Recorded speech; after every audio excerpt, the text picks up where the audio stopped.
In the meantime, I wanted to show you what I picked up on Facebook Marketplace. If y'all haven't done Facebook Marketplace, let me tell you, it is addictive.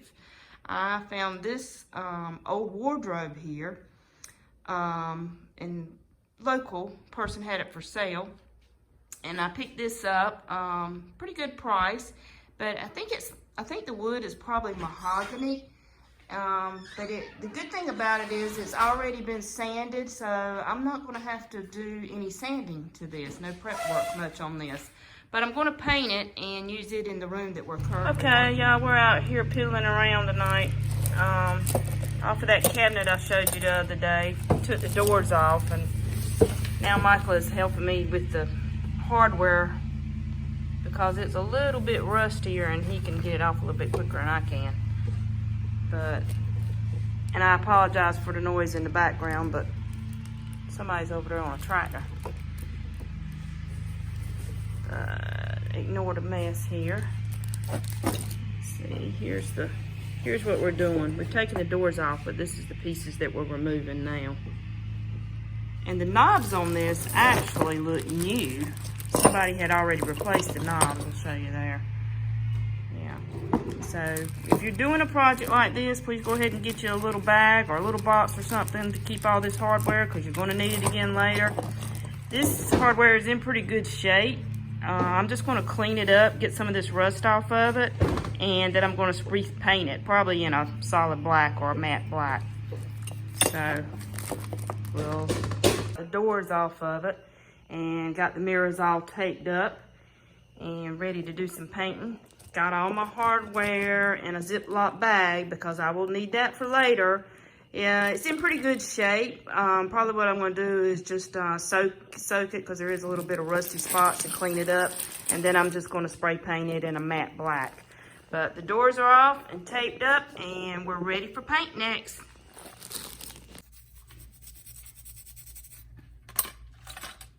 Alright, y'all, this hardware I took off has been soaking in some white vinegar and Dawn and warm water. And I'm just taking an old toothbrush and trying to get some of this little rust and residue off of it. Bad on my manicure. I should probably have on some gloves. But just want to clean this up a little bit before I paint it. And then it'll eventually go back on the wardrobe piece. Alright, y'all, I just wanted to show you on the hardware that we cleaned up, I just put a coat of some Rust-Oleum primer on it. So it was this gray cap color here, as you can see. And then I went back and finished this off with some Rust-Oleum paint and primer coverage in black. And I just put it on a paper plate and just did a couple of coats on it. It's about dry now. So, and there's the nails. I actually just stuck them over some wax paper and a styrofoam plate so that they would stick up, because I actually just wanted to get the heads of the nails there a little bit. So I'm going to take all these pieces and put it back in my Ziploc bag, and they'll be ready for when I get done with the wardrobe. Now on the wardrobe, we're going to spray paint some primer on that, and we're in the process now of mixing up some chalk paint, and we'll show you what that looks like too. Okay, y'all, here's the back of the doors that we had taken off. It's got a little bit of primer painted over it, and this is just a spray paint that we put on it, a light colored primer, mainly because I didn't want this red to bleed through. There's a little bit of a reddish hue even after the wardrobe has been sanded down. So that's just primer there, and I'm going to go back and do some chalk paint on it, and we'll be back. Time for a little primer, y'all. Keep from bleed through on this piece, because it has a lot of red stain under it, and we're priming it to keep it from bleeding through on our final coat. Got a feeling this is going to take more than one coat of paint though.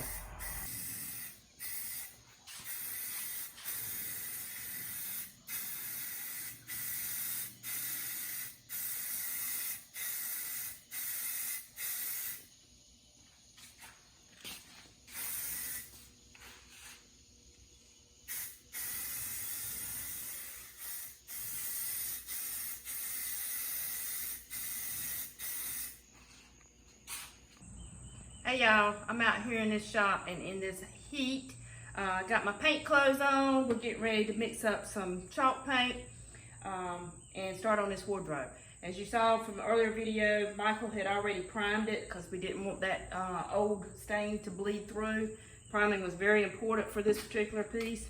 And this is what we've done here. I've got a quart of flat white paint. And you can get these nice little measuring cups from Lowe's, y'all. Same thing for this other stuff. This is Valspar that we used. And actually, this is some sealing paint, but we had it left over, and it's just flat white paint, so it's good to go. And we have this plaster of Paris. That's measured out. Yeah, I think we got, let's see, about 1.5 cups. So you got 1.5 cups of plaster, yeah, to 1 quart of paint, flat white paint. And I'm going to pour this water in here and just a few drops until it looks like pancake batter is what we're after. I know if y'all watched my cooking videos, you know I don't measure anything, but this is something that is kind of important to measure. So it's kind of thick. Add a little bit more water. And this is actually just tap water that I put back in this bottle. I drank the real stuff.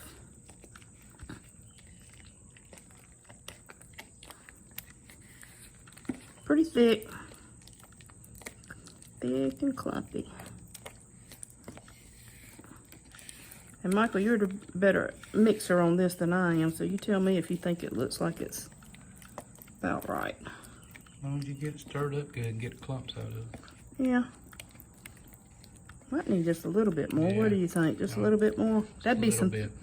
thick pancakes there, y'all. Ooh, hope that won't too much.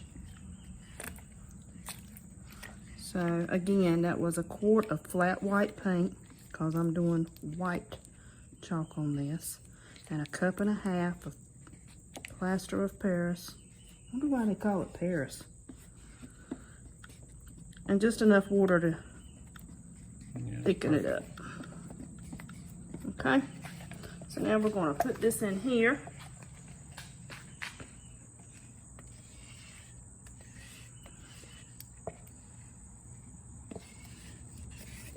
These little measuring tubs are handy dandy. I'm trying to make sure I get every little bit of it. And chances are I'm going to have to go back and mix this up some more, because I don't know if this will do the whole project or not. But you can seal it and keep it. It'll last for a little while. So it's not like you got to throw it away each time. You don't. Well, that seemed to mix up pretty well, don't you think? Mm-hmm.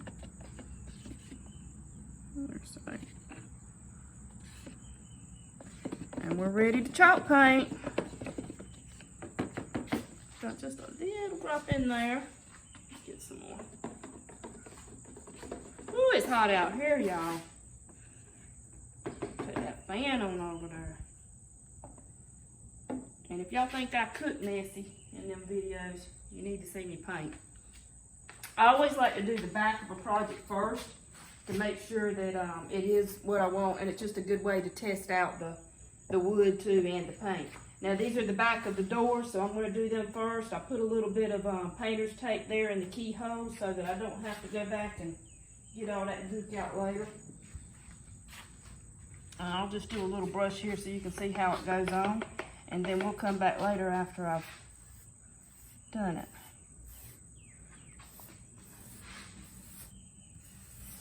Yeah, I think that's going to give me what I'm trying to achieve. It may take more than 1 coat. And once I get all this painted, I'll show y'all how I go back and I'm going to actually do some antiquing on it. And I'll see you back when we get this painted.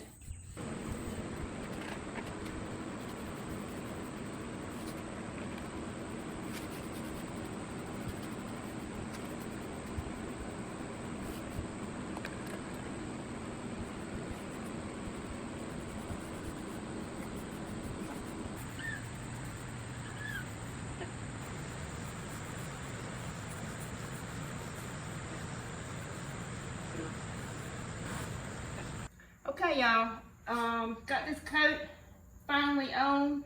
It did not take as much paint as I thought it would. Out of that mix, I actually only used half, so I've got enough leftover chalk paint here to do another couple of projects. That is a cheaper way. You can buy chalk paint. Obviously, there's some good ones out there. There's Annie Sloan and Dixie Belle. I've used that one a couple of times. A little container can be kind of expensive when you consider that you've got to do that. But now I'm going back to antique it. I'm using this Valspar glaze here. Got my brush. You want a brush that's kind of stiff. I've got just a bottle of water here and just plain old baby wipes. So if you can see, I've already done this one. It's just giving it just a little bit of a antiquing. I don't want it real heavy. And of course you're going with the grain of the wood.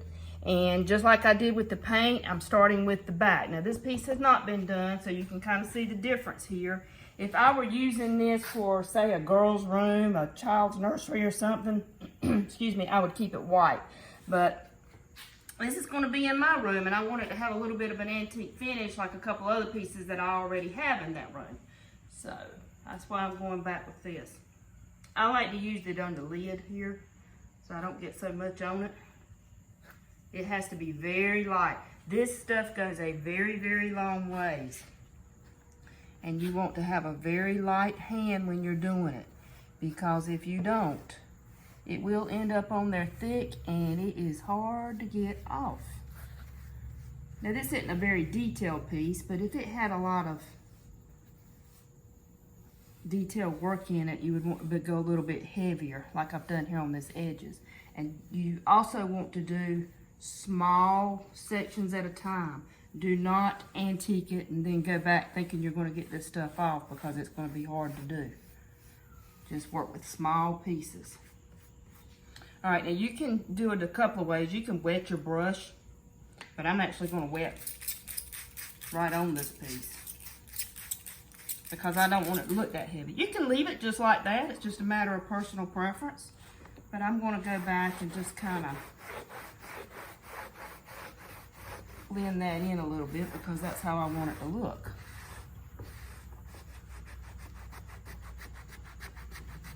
Each piece is different. It's just a matter of what you want. I've done a piece before that was in a green, and I actually crisscrossed it back and forth to give it a different look.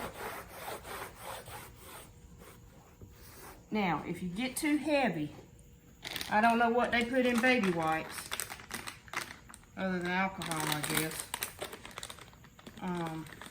This is excellent little cleanup. Like if it's too dark right there, just to show you. See how that takes it up?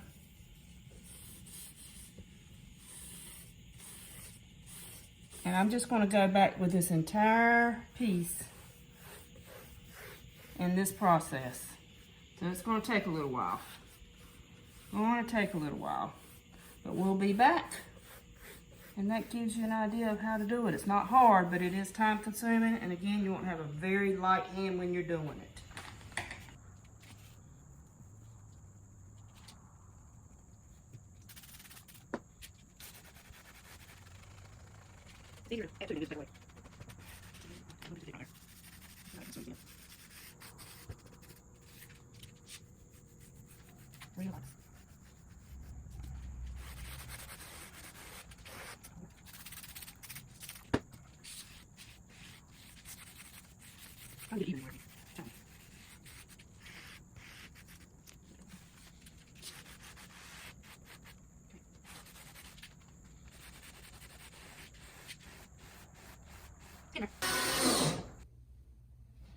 Y'all, my sweet husband is helping me with the hardware and putting this door back together. Remember all that hardware I had in that little black bag? Well, it's taking a little bit longer to put back on than what we had anticipated, but I think she's going to look pretty good. And here is the finished piece. This mirror does have some aging on it on one side, but I decided to leave it like that rather than replace it. I just kind of like the look of it. It gives it a little character. I'm gonna go a shot closer here so you can see the antiquing. Just remember, when you are antiquing, it's easier to add to than it is to take away, so make sure you go lightly.